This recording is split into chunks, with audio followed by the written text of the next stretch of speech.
Hello and welcome to the Emerging Tech Horizons podcast. I'm Arun Seraphin, Executive Director of the Emerging Technologies Institute. Today we're kicking off a 5-episode podcast series on food biomanufacturing that's going to be hosted by ETI Research Fellow Dr. Liz Specht. Liz is a fellow with the Horizon Institute of Public Service, and she's been spending a few months at ETI before transferring over to DARPA's Biotechnologies office. I wanted to spend some time this episode talking about her series and introducing Liz to everyone. And she's going to be providing an overview and some framing for that series, as well as sharing a bit more about why this topic, food biomanufacturing, is both important and timely to the defense community. Liz, thanks for joining us on the podcast. Thanks, Arun. It's fun to be here. And you took over my job for a little while and I think did a great job. And it's going to be great to talk about the shows that you recorded. Yeah, excited too. So before we start, tell us a little more about your background. What have you worked on in the past? What brought you to ETI and then on to DARPA? Yeah, sure. So my background, I'm a chemical engineer at heart. That's my first degree. Then I went on to get a doctorate in biological sciences. So the way I kind of orient myself and how I think is I think like an engineer, but my toolkit is the toolkit of biology. And so I've always been drawn to kind of practical, really large scale challenges that an engineering approach is well suited to address. And I think there's no bigger challenge than ensuring food system resilience and diversifying how we produce food using the tools of biology and engineering is a really kind of juicy intersection of that background. So after academia, I joined a nonprofit organization that was doing field building in the field of food biomanufacturing. Spent a number of years there. Through that work, I worked with a lot of both public sector partners and private sector partners, investors, startups, large established multinational food companies, the whole gamut, and really realized kind of the critical importance of government investment into emerging technologies to kickstart new fields, and really realized that I wanted to spend the next chapter of my career in public service. So I joined, as you mentioned, Horizon Institute for Public Service. Their fellowship program brings folks with technical backgrounds in a couple of emerging tech fields, including AI and biotech, into government and policy. So yeah, ETI has been a wonderful landing spot to kind of prepare me for entering Department of Defense in a few weeks. And so you're going to go over eventually to DARPA and the Biotechnologies Office, BTO, right? Is it Biosystems or? Biological Technologies Biological Office. Technology. What do they do over at BTO? BTO has a pretty wide portfolio. As you might imagine, a lot of the kind of defense applications of biotech tend to sit more in the kind of biomedical realm, warfighter survivability, et cetera, biodefense. But they also have a kind of growing interest in leaning more into biomanufacturing, viewing biotechnology as a capability, and expanding beyond the biomedical realm and really delving more into issues like food security, agricultural defense, and so forth. Okay, so let's now circle back. What is food biomanufacturing, and helping understand the relationship between food biomanufacturing and national defense? Sure, yeah. So I think the easiest way to think about it is this, that our conventional food system is kind of situated around the concept of farming domesticated organisms, whether that's plants or animals or fungi. Food biomanufacturing is really farming domesticated cells. Some people call this field cellular agriculture for that reason. And again, you can farm at the cellular level, plants, animals, fungi, even microbes. This is also not necessarily a brand new concept. If you think of beer brewing and fermentation, that's essentially doing the same thing. So this is kind of expanding that concept. And in terms of what it looks like, we're talking about basically facilities that look like beer brewing facilities. So typically large stainless steel tanks, although there's quite a bit of exciting innovation happening in the realm of bioreactor design and infrastructure modifications. where you are doing this cell cultivation. So there's a number of kind of ways that this is relevant for defense and national security. If you think about production in a defense context where you might want point of need nutrition or biomanufacturing beyond food to produce a number of capabilities, whether that's firepower in the form of munitions precursors or lubricants or advanced materials, even filaments that might go into additive manufacturing. All of that can be produced through bioproduction and biomanufacturing. And then there's also kind of the domestic, agricultural security and food security argument as well, of how can we have more resilient systems that are kind of working in collaboration with conventional agriculture systems, so that we've got that economic security here at home. So when you talk about moving from domesticated animals and plants to more of a lab setting, right, a very modern looking beer brewing kind of setup, right? What happens to the animal? Are we just talking about the parts of the animal, the cells of the parts of the animal growing in a vat or something like that? Help me think about that transition from livestock to a lab. Right. So the way that companies that are doing animal food biomanufacturing, so working with animal cell culture, they are taking a cell isolate directly from a donor animal and then growing that, like you said, in these cultivation tanks, where one of the big advantages is that you get the efficiency of only growing, in this case, the meat product that you want. You're not growing all of the bones and hooves and hides and all of that that go along with conventional animal production. Again, I think folks in this field think of this as kind of supplementing traditional agriculture and conventional agriculture rather than totally doing away with it, or as an alternative to conventional agriculture in specific contexts where it's not feasible to, have a cattle ranch on Mars. Right. And that might be some of those defense applications or exactly those kinds of things. Correct. And similarly, then, I guess on the plant side, that to supplement crops. Although on the plant side, I mean, crop agriculture is already very efficient. There is a kind of parallel to the quote unquote carcass balancing problem that I just mentioned, which is, growing the parts of the animal you don't ultimately want.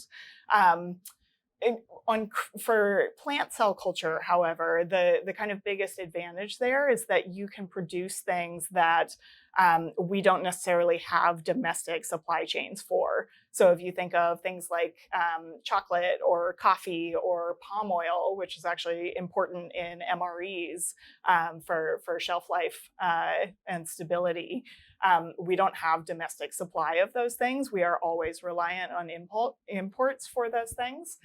So this is kind of an alternate production method that gives us that supply chain independence.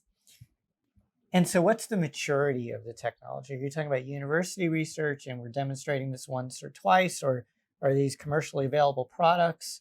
Does DoD already buy these things? Yeah, so the answer to that depends on what specific use case we're talking about. So for fungi and microbes, this is a much more mature field. So there are very large scale manufacturing facilities that are using microbial biomanufacturing to produce things that are used across a whole slew of industries. So DoD is a user of these things, but so is a lot of the private sector. So some of the kind of earliest examples of this technology were to produce, for example, insulin and a whole suite of other biomedical products and therapies. It's also used to make industrial enzymes that go into everything from, baked bread to your laundry detergent to industrial cleaning chemicals, all sorts of things. So that's a more mature industry, but there's still a lot of room for emerging technologies in terms of how we do it and what it is that we're making through microbial biomanufacturing. So looking at different biosynthetic pathways. There's a lot of really cool intersections with AI and synthetic biology to kind of design biosynthetic pathways to make molecules that have never existed. So still, like, even though that's more mature, that's far from a kind of old and dead field. There's still a lot of innovation happening there. So it's both ends of the spectrum then, right? Yeah. If the Department of Defense wanted to buy things, there are commercially available products that I could buy in my local supermarket. For even. sure, yes. And at the other end of the spectrum, we've got a principal director for biotechnologies, for example, and I'm assuming that she is working on things like this. You're going to go to a DARPA office. That's very high risk, long-term research. That's also working. And so it's more mature, I think, than people think, but in still some ways, a lot of scientific work. Still a lot, yeah. And certainly when it comes to plant cell culture and animal cell culture, those are much more nascent fields, much earlier stage. For animal cell culture in particular, cultivated meat, there have been a handful of companies that have gotten FDA and USDA approval to sell their products in the US. Cultivated meat means? Is basically animal cell culture, so animal food biomanufacturing. Grown in kind of that lab Correct. setting. Mm-hmm, okay. Mm-hmm. Is there a taste difference? I've tasted a few cultivated meat products, and I find them quite compelling. But it's still early stages. It all depends on the sauce, I assume. It all depends on the sauce, as always. And then, a vehicle for sauce. And can you tailor the products for particular desired outcomes? I need more protein. I need less fat. I need a particular taste. Yeah. So all of the above. Taste, nutrition, performance. That's actually one thing that I'll discuss with Nicole Favreau-Farhadi, who works at Army DevCom Soldier Center. So she's doing a lot of the food R&D there. And that tailorability aspect is something that she really highlights as something that's compelling about this platform to her. So biology's been around since the dawn of man, and even DoD's been paying attention to biology back in biological warfare days, certainly for medical research and combat casualty care and things like that. And these days, thinking about emerging biotechnologies and biomanufacturing and even bioinformatics and stuff like that. Why is, you think, the moment for us to think about food biomanufacturing? Yeah, so I think there's a couple of things. One is that we have seen a number of kind of major disruptions to conventional food and ag systems in recent years, especially from a kind of supply chain resilience perspective.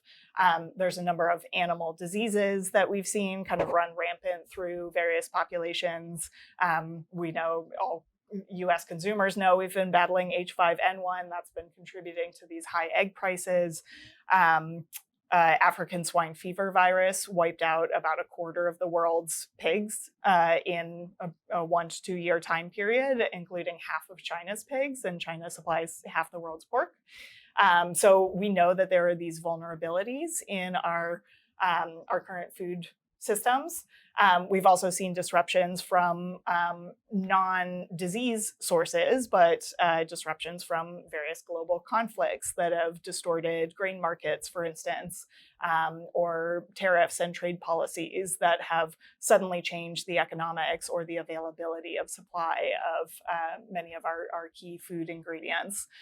So I think this is a bit more... Are we dependent on foreign exports of food to us in a critical way like we are on rare earth materials? It's not that lopsided. Okay. So obviously there's nuance in terms of individual product. We are typically, it depends what year you look, whether we're a net importer or net exporter, we kind of sit right on that line in terms of total food imports and exports. But it's not the same thing as what the rare earth materials folks say, that there's other countries going to turn off our supply. That's right. Won't have this. Although one thing that is kind of an interesting parallel there is that we often are growing crops here in the US and then shipping them to places, very often China, for some of the processing or the, they call it fractionation. So sending, a whole pea, for instance, to China, and then they fractionate it into the pea starch and the pea protein and fiber and so forth.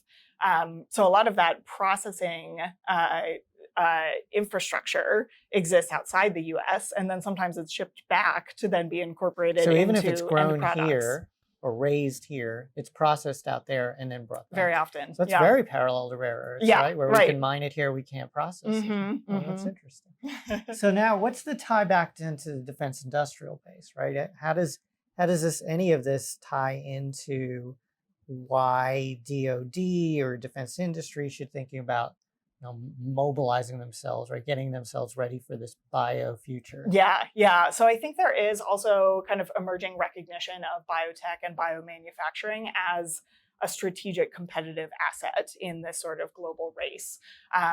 One of the folks that I talked to on this series is the vice chair of the National Security Commission on Emerging Biotech, which was this 2-year commission that really kind of examined how are we doing in terms of global leadership on biotech, and especially, as you might imagine, vis-a-vis China.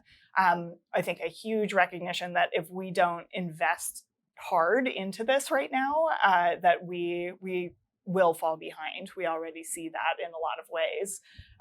So I think of food as kind of a really advantageous kind of large-scale proving ground for a lot of these capabilities in biomanufacturing that ultimately go well beyond food, and that we might want access to that kind of best-in-class infrastructure and capability to produce a number of things that we might need for defense reasons. Now, what about the other defense industry companies, right? So why should I care? I build helicopters. Why should I care? I do sensors. Is there a relevance to the rest of the defense industrial base? So I think there's 2 answers to that. One, I think this is kind of a call to action that I think the defense industrial base probably needs to kind of cast a wider net in terms of who sees themselves as part of the defense industrial base. We do need greater biotech and biomanufacturing representation in these types of defense industrial base circles. There's and that kind of goes beyond food. There was a McKinsey report a few years ago that said up to 60% of all of the physical inputs to the global economy could, in theory, be bioproduced. And so, again, we see this kind of transition from conventional manufacturing towards biomanufacturing across a number of sectors happening all at once. So even parts to large weapon systems, potentially some of them could no longer need to be traditionally manufactured, could be in some ways biomanufactured. Yeah. So I think, you can biomanufacture some of the like filaments that would go into, as I mentioned before, additive manufacturing. There's a lot of work happening in advanced biomaterials, advanced textiles, a lot of things that can be bioproduced. So I think yes, we need more representation from biotech-focused companies, but I think there is also a huge opportunity here for more traditional defense industrial-based players to really lean into their strengths in the manufacturing part of biomanufacturing, into the engineering. So you mentioned sensors, for example. As we get more sophisticated with biomanufacturing, companies that have done this over and over in other manufacturing fields, like the biologists have kind of sorted out a lot of the like finicky bio part of this. Now we're really in an era where we need to drive industrial scale manufacturing. And so I think those are places where kind of the traditional big players thrive. And in theory, you could produce materials that you need for their structural properties, for their electromagnetic properties, for their optical properties, even the ability to process information, things like that. It's possible. Yeah. And again, I think we're just scratching the surface with, the intersection of AI and biotech of, can we start engineering proteins or biomolecules that haven't had a reason to evolve in nature, but that have some really specific property? Enzymes are kind of the best catalysts on the earth. They can make anything. So you did this great series that we're doing the preview for here.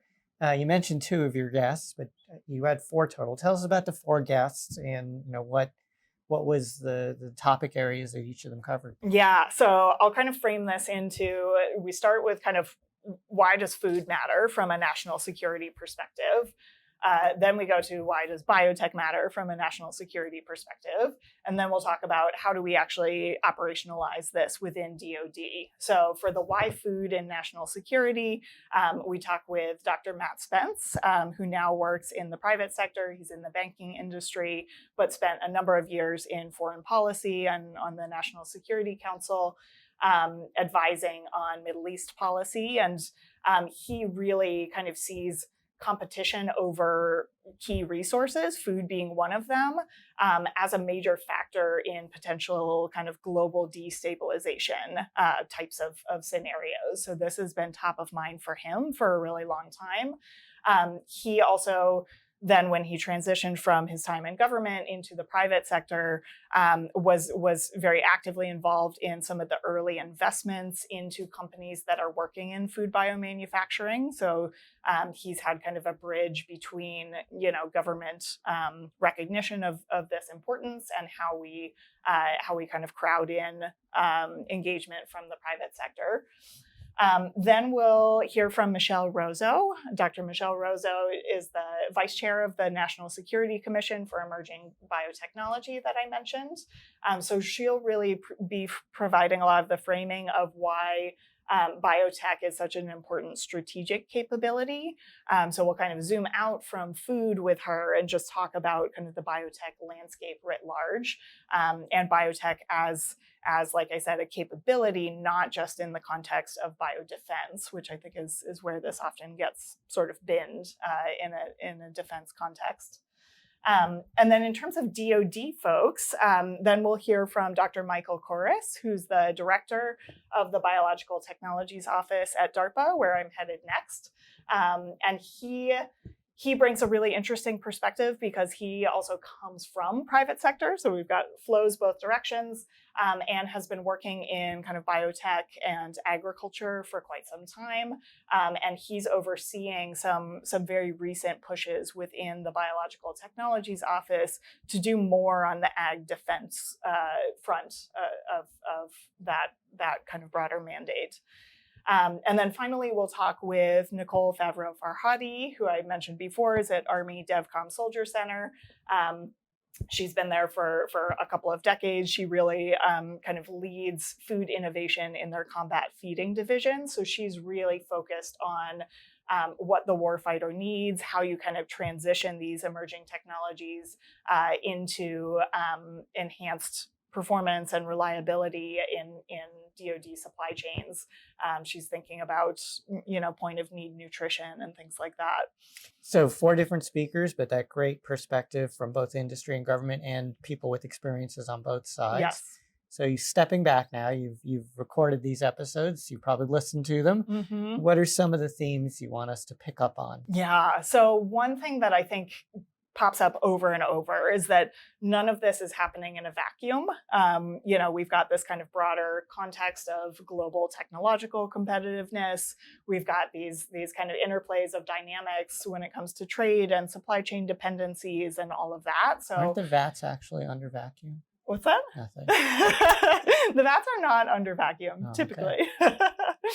But yeah, so I think understanding the kind of broader dynamics of how these technologies are evolving, who else is leaning in on them, some of the dynamics that I've seen in my previous roles in the private sector of technology being developed in the U.S. and then folks having to go to market in other countries because we don't have the biomanufacturing infrastructure here. So I think that's one through line that appears multiple times. Another one that comes up a lot is this concept of bioliteracy, or maybe the lack of bioliteracy among policymakers and kind of within defense and national security circles and across the broader public in a lot of ways. I think within defense and national security in particular, a lot of people hear bio and they think of just the B and CBR&D. I think it's time to kind of expand people's understanding of biotech and biomanufacturing, like I said, as truly a capability, a strategic capability, not just in a defense context. One of the things that always interested me was the food part of all this. and the fact that DoD and it's the warfighters in DoD so depend on food, like every warfighter since the dawn of man.